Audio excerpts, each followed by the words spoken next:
It's good to be with you all this evening. It's good to see so many of you able to be with us once again.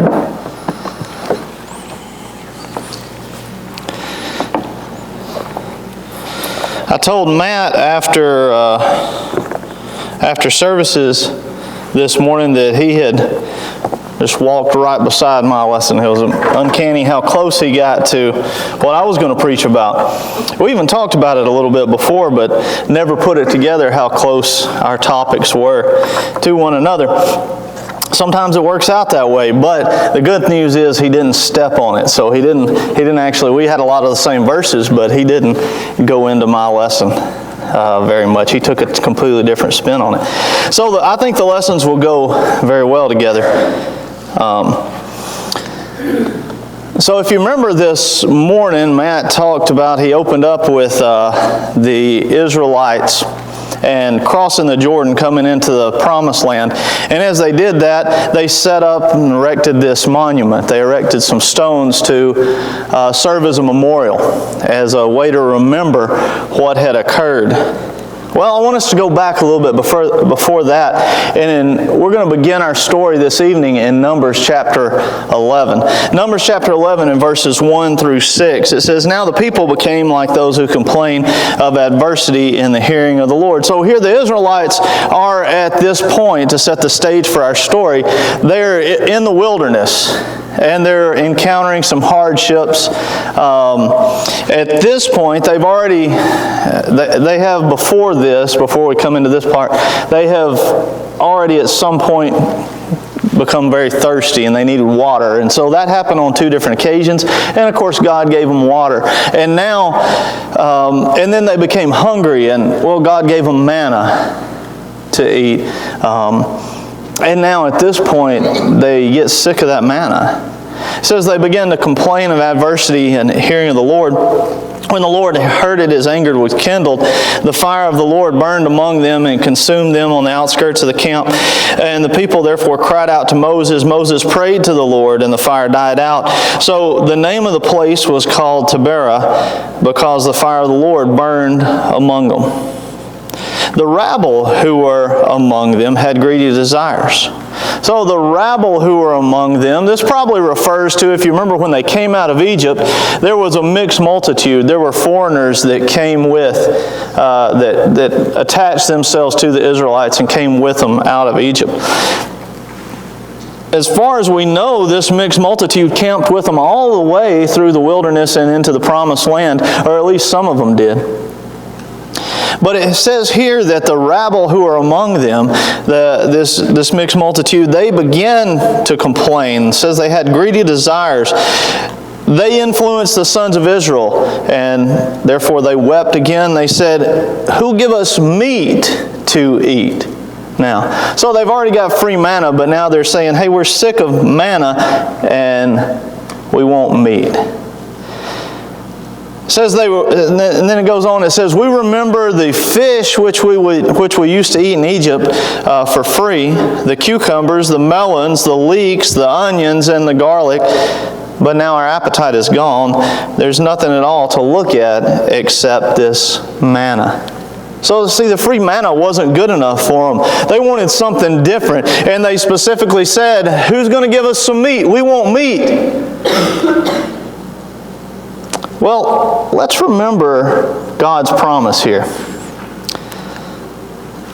They said here, "Hey, we remember fondly those cucumbers, those fish, those melons, the leeks, the onions, the garlic." So I don't know if they just wanted bad breath, maybe. I don't know, but regardless, they said, "Hey, we had all this free food in Egypt, and kind of a variety of it." But remember the promise. Let's put that in perspective. The promise in Exodus chapter 3 and verses 7 through 9, when God comes to Moses here on Mount Sinai in the burning bush, and God says, "Hey, I've seen the affliction of my people. They're in Egypt because of their suffering. They've cried out to me. I've come down to deliver them from the power of the Egyptians, to bring them up from the land to a good and spacious land, to a land flowing with milk and honey." I don't know about you, but I like honey. I've got a lot of fond memories of honey. At my grandparents' house, we would oftentimes gather for breakfast before we'd go to work that morning, and on the table would always be biscuits and honey. I love a good biscuit and honey. And there was always this little honey bear like that, a little plastic honey bear on the table. And that honey bear never ran out of honey. When it got close to running out of honey, Grandpapa would just pour more honey in it. And that honey never crystallized in that honey bear. I don't know what it was about it. It didn't ever turn to sugar. Maybe we just used it too fast. But it seems like that honey bear was always on the table, and it always had good honey that was ready to be poured on those hot, warm biscuits. Now, contrast that to cucumbers, garlic, onions, leeks, and melons. And I don't know about you, but maybe you could say melons. Maybe I got some good memories about a watermelon on a nice hot 4th of July. But cucumbers, garlics, onions, and leeks, I don't have any good memories of those. In fact, those are really not even foods that I would gravitate towards. I would never be in the wilderness and say, well, I'm going to choose onions and garlic and leeks over honey. You give me a choice of those two things, and every single time I'm going to pick honey. So really we have a choice here. We see a choice that the Israelites are both thinking about and also making, and that is the choice between the land of onions and cucumbers and the land of milk and honey. Now I'm going to credit Al with this sermon title because we were in class one time and we were talking about the Exodus out here in the auditorium class, and Al brought this up and he said, really, so what they're saying is, God, we really appreciate the land of milk and honey, but what we would really enjoy is we know there's a land of cucumbers and onions, and we want to go back to that land. So is it the land this evening, as we go throughout the rest of this lesson, I want us to think about that fact and think about that simple phrase. Which would we choose? Would we choose, when presented with this choice, the land of onions and cucumbers, or the land of milk and honey? You see, the children of Israel, I want to suggest to you this evening, always had a problem with forgetting. In Exodus chapter 5 and verse 20, as God is sending the 10 plagues on Egypt, and He's going to deliver His people, He tells them right up the very front, hey, I'm going to send these plagues, and through these plagues, I'm going to deliver you from bondage in Egypt and give you a land flowing with milk and honey. He tells them that's the promise. But just a few plagues in, and Pharaoh is increasing their workload, making them work harder, and trying to punish them almost for what Moses is saying. Hey, just let us go out and worship God. And at the first sign of adversity, the children of Israel, they come to him and they tell Moses, they say, may the Lord look upon you and judge you, for you've made us odious in Pharaoh's sight. Exodus chapter 5 and verses 20 through 22. Moses returned to the Lord. He goes back after that conversation with the elders of Israel, and he goes back and he says, Lord, why have you brought harm to these people? Why did you ever send me? Why would you do this? Why did you decide even to send me out to these people? Because ever since I came to Pharaoh to speak in your name, why, he's done harm to this people, and you've not delivered them. Even Moses had a short memory. They forgot again at the Red Sea. If you remember here, what's going on is Pharaoh has taken 600 of his chariots, his war chariots. Now, the war chariot was the most ferocious war machine in the world at this point. Pharaoh takes 600 of them, and he drives them after the children of Israel out into the wilderness. Just right after the 10th plague, after he said, hey, get out of here, I don't want to see you anymore, he changes his mind. He sends 600 chariots after them. And here the children of Israel are sandwiched between an uncrossable body of water and the most powerful army on the known world with 600 chariots. And when they're in that situation, it says as Pharaoh drew near, the sons of Israel looked, and behold, the Egyptians were marching after them. And they said to Moses, is it because there was no graves in Egypt that you brought us out here in the wilderness to die? Why have you dealt with us this way? Why did you bring us out of Egypt? Is this not the word that we spoke to you in Egypt, saying, just leave us alone that we can serve the Egyptians? For it would have been better for us to serve the Egyptians than to die out here in the wilderness. They forgot. They forgot again. Exodus chapter 16. In Exodus chapter 16 in verses 2 through 4, they once again forget the power of God. That says here, would the sons of Israel said to Moses and Aaron this time, said, would that we had died by the Lord's hand in Egypt, where we had pots of meat. You see, they're getting hungry. They're starving in the wilderness. They said, we should have just stayed in Egypt. We had huge pots of meat we could have eaten. We ate bread to our fill. You brought us out here in the wilderness to kill the whole assembly with hunger. And of course, we remember this. This ties directly into our story, because God's response is what? He's going to give them manna, free bread, as much bread as you can eat. Exodus chapter 32, they forget again. Here in Exodus chapter 32, Moses goes up to Mount Sinai, and he's there on Mount Sinai for an extended period of time. And the children of Israel, while they're down here at the base of Mount Sinai, they come to Aaron and they say, make us a God who can go before us, because this Moses, this man who brought us up out of the land of Egypt, well, we don't know what's become of him. And of course, Aaron tells them, hey, take off your gold rings, which are in your ears, your wives, your sons, your daughters, bring them to me, bring all your gold jewelry to me. He puts that in the fire, he fashions it into a calf. He brings that out of the fire in Exodus chapter 32 and verses 4 through 5, and says, this is your God, O Israel, who brought you out of the land of Egypt.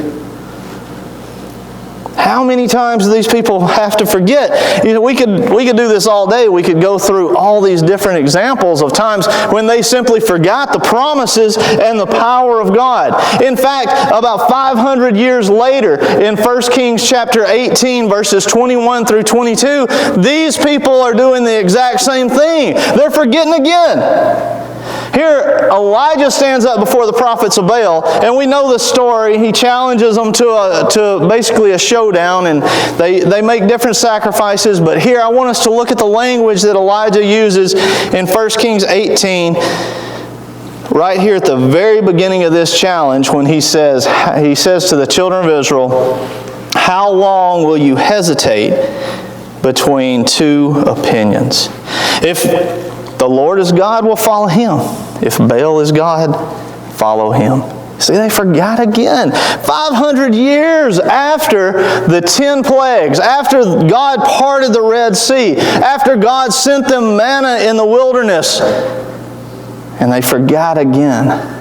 In fact, if we had time, we could study that 500-year period between the time they came out of Egypt and between this point in time.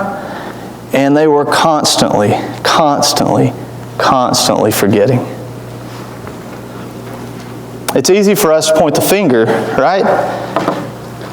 But what's that old saying that when you point a finger at somebody, you got 3 fingers pointing back at you? Romans chapter 3 and verse 23 tells us that all have sinned and all fall short of the glory of God. So it's easy for us to look at the Israelites here and say, man, they just keep forgetting. They can't ever get their act together. They can't ever get it right. But how guilty of that are we? Maybe that's why God, Jesus in His infinite wisdom, as God was planning the sacrifice of His Son and setting up, maybe that's why He gave us the Lord's Supper. In 1 Corinthians chapter 11, verses 23 through 26, Paul here writes to the church at Corinth, and he's writing about the Lord's Supper and how reverent and what it means. And he says basically that is a memorial. That is something that you should do to remember. Remember the sacrifice of Jesus Christ. It's a reminder. For For I received from the Lord that which I also delivered to you, that the Lord Jesus, in the night in which he was betrayed, he took bread. When he had given thanks, he broke it and said, This is my body, which is for you. Do this in remembrance of me. In the same way, he took the cup also after supper, saying, This cup is the new covenant in my blood. Do this as often you drink it, likewise in remembrance of me. For as often as you drink this bread, or eat this bread rather, and drink this cup, you proclaim the Lord's death until he comes. You see, that's what we do here. That's the reason we do that every Sunday, because we as human beings, we just have a tendency to be dumb, to forget, to not remember. So maybe that's the reason that across that table is written, in remembrance of me.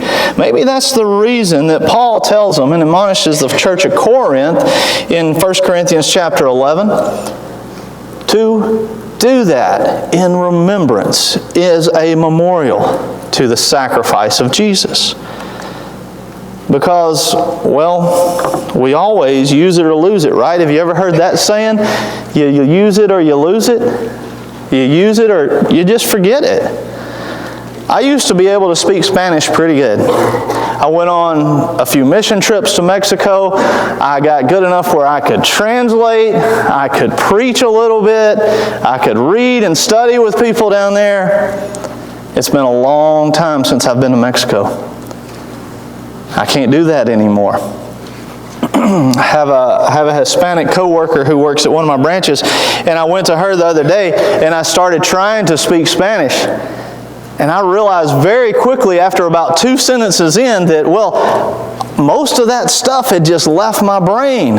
It didn't come as naturally. I didn't have it anymore. I didn't remember it because I just haven't used it. You use it or you lose it. Maybe that's why, as we read this morning in Joshua chapter 4, in verses 1 through 7, when the children of Israel come across the Jordan, that one of the very first things that Joshua instructs them to do, or rather God instructs them to do, is to erect these stones. These stones that Matt talked about this morning. As a memorial, to remind them that when they came across the Jordan and entered into the promised land, God, even at that point, parted those waters for them and made a way to give them that land. Matt talked about those stones as sign markers, as posts, as reminders that we see along the trail. And what's interesting is that custom of setting up these kern stones, that custom is found across cultures all over the world. In the southeast, they would set them up like this on the top. These tiny little stubby stacks of stones to point the way along trade routes and along trails in the American Southwest.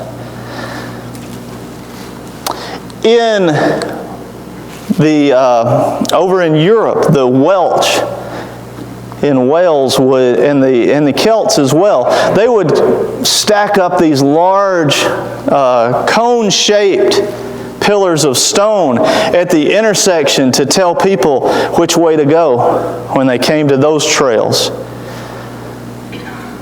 In fact, in some cultures they would build these heaps of stones so large along trade routes that people would even be able to shelter inside them, and they would have guards stationed there to direct people which way to go.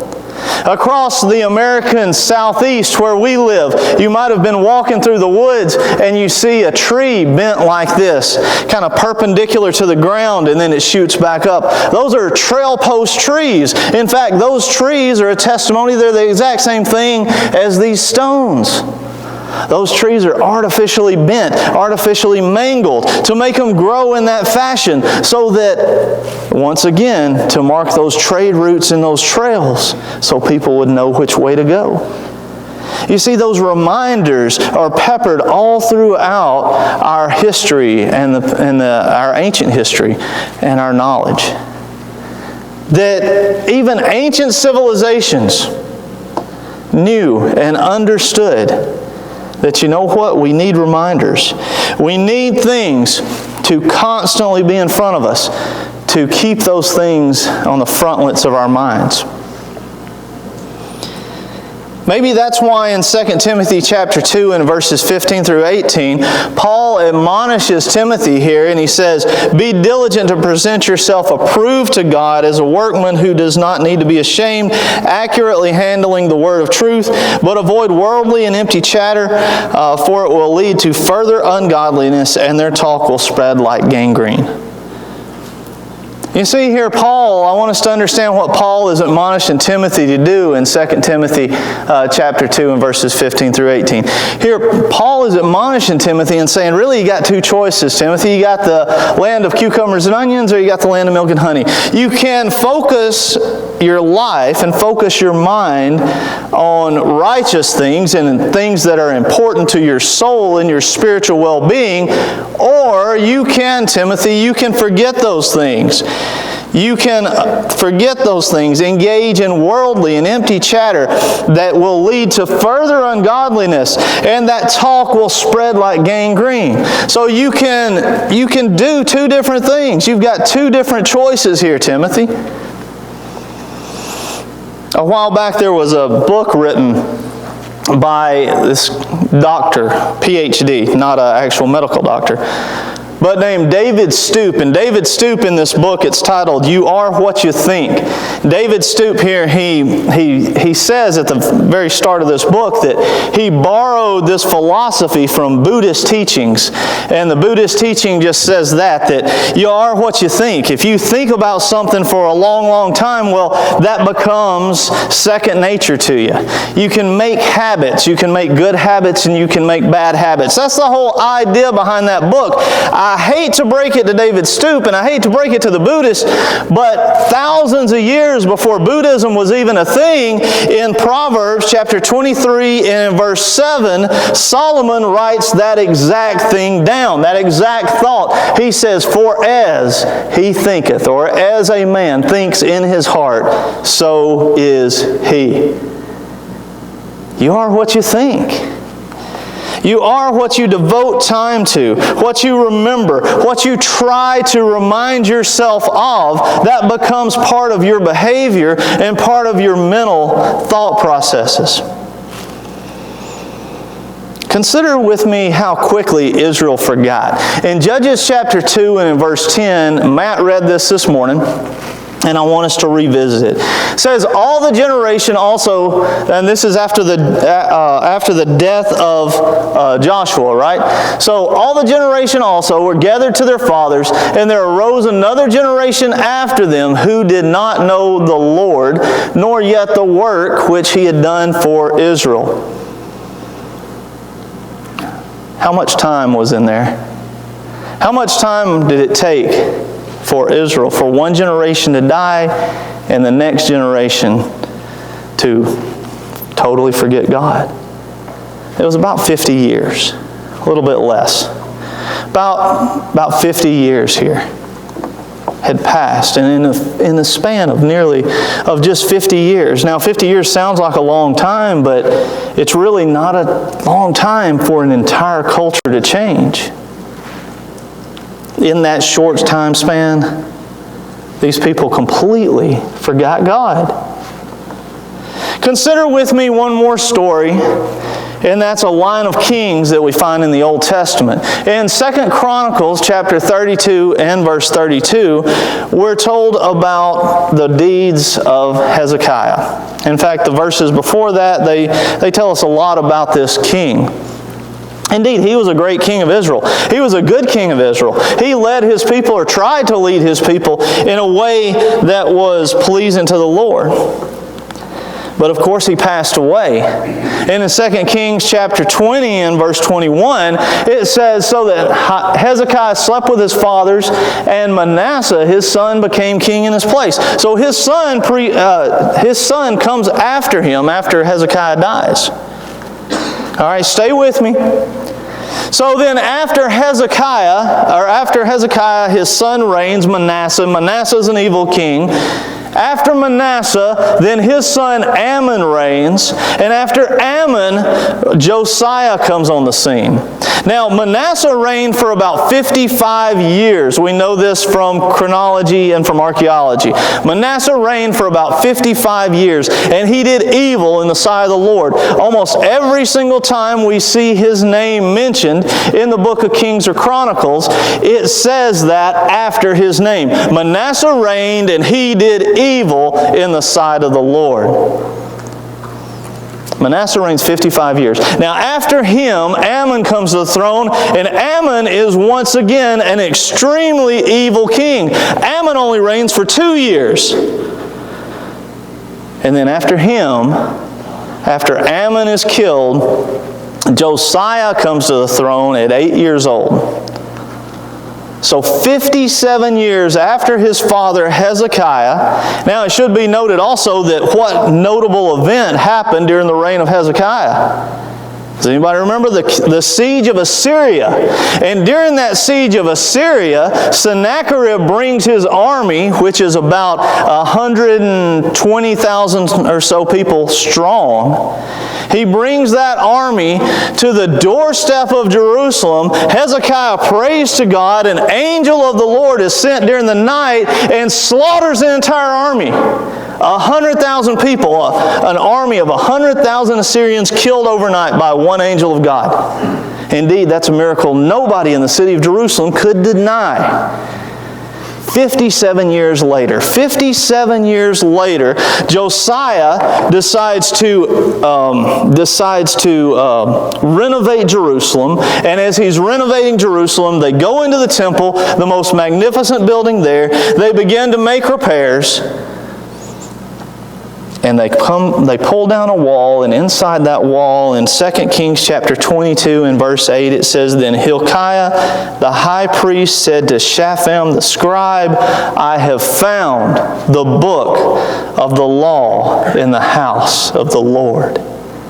See, these people had become so far removed from God in the span of 57 years that they forgot the book of the law. They lost their Bibles. Didn't know where to find them. Didn't know where they were. In 2 Kings chapter 22 and verses 11 through 13, it says, When the king, that's Josiah, heard these words of the book of the law, he tore his clothes, because he realized how shameful it was that in a short period of time, these people had completely and utterly forgotten God. Now I want us to rewind just a little bit, and we're going to close the lesson with this thought. Go back to our story in Exodus chapter 3 and in Numbers chapter 11. The people, if you remember in Numbers chapter 11, when they complain to God and they say, hey, we remember all this stuff we used to eat, and now the only thing we got is manna. When they complain to God about that, God's response is, well, the first thing they say is, we remember the free fish. The free fish, the free melons, the free onions, the free cucumbers. Was all that stuff really free? It wasn't free. In Exodus chapter 3 and verse 7, God says, when He comes to Moses on Mount Sinai, I've seen the affliction of my people. They're suffering in Egypt. They were servants. They were in bondage. All of those things were not actually free. They had to work for them. In fact, they suffered for those. They got as much as they could eat, but they had no freedom. They forgot that.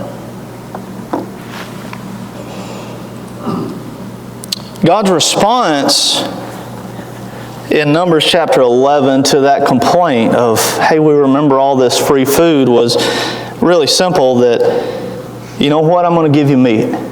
You asked for meat, you've complained about all this stuff, you've complained about a variety of food, I'm going to give you meat. In fact, I'm going to give you so much meat that it's going to come out of your nostrils.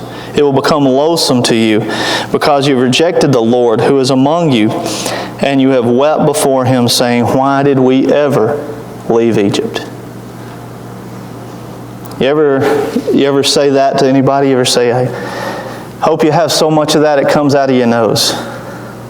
That's where it comes from. God here tells them, you'll have all the meat you want to eat. In fact, time and time again, anytime God makes a promise to these people, is His promise ever not fulfilled? Every single time. Time and time again, when God says, I will provide for you, God provides for the children of Israel. And so it is when they come into the promised land in Numbers chapter 13, and they send these spies out into the land to spy it out and to see how they can go about taking it. Those spies come back and they're carrying this big cluster of grapes between two of them. Remember? I can remember when I was a kid seeing that depicted in some of our workbooks, our class books, and coloring pages and things. And one thing that always kind of blew my mind as a kid is you've got this giant cluster of grapes. How can one cluster of grapes be that big? Some of those pictures would have these giant grapes that were about the size of volleyballs. And that's probably not the case, but we'll get into that more in a little bit. But these people go into the land and they see all these promises of God fulfilled in that land. They come back and they said, indeed, we went in the land and where you sent us, and it certainly do. Indeed, it does flow with milk and honey. And this cluster of grapes, well, this is its fruit. But then they go on to say in verse 28, nevertheless, the people who live in the land are strong. The cities are fortified and they're large. Moreover, we saw the descendants of Anak there. These were probably large people, giants, that what we would call. People kind of like a Goliath in 2 Samuel. All these things are in the land. There's huge people. There's huge fortified cities, but there's also milk and honey. Indeed, it does flow with milk and honey. The land that these people are spying out is part of what's known as the Fertile Crescent. This was a term coined by archaeologists in the 1800s and anthropologists, and it describes this little area of land here between the Tigris, the Euphrates, Mesopotamia, and over into modern-day Israel. Indeed, that land is, the reason it's called the Fertile Crescent is because of all the native crops and the native animals in that land.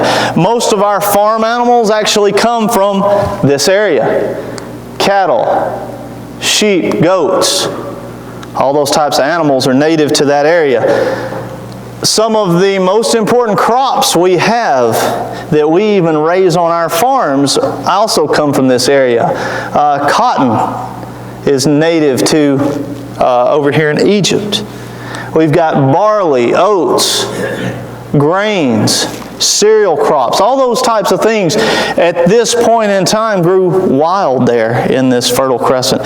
So there was indeed, we know, there was no place like this in the entire world where there was such a bounty of growth of both crops and animals that could sustain human life and sustain it to such a degree that the civilization would be able to spring forth out of this region. So when God says, I'm going to bring you into a land of milk and honey, believe it. God is telling them they are going into the land that is in the heart of the Fertile Crescent, that indeed does flow with literal milk and honey. But yet when they go and they spy that land out and they look at that and they see all those animals and all those crops and everything, they still forget one more time. Numbers chapter 11 and verse 23 says, the Lord said to Moses, is the Lord's power limited?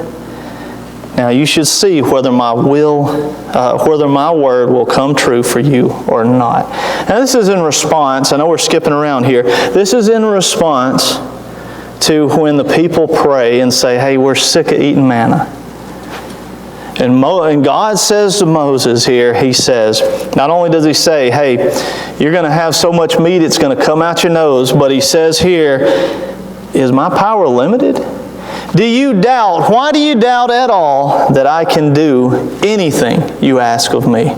By this time, they had seen the Red Sea parted. They had seen the strongest nation in the world be brought to its knees through a series of miraculous plagues. They had seen the Passover. They had seen the pillar of cloud and the pillar of smoke that would lead them by day and night. And still they doubt God. And still they forget His power. And still they forgot about His promises. And so it shouldn't be that much of a surprise that when they come into this land that's flowing with milk and honey, and they send these spies out, that those spies come back and they say, all but 2 of them say, we can't take that land.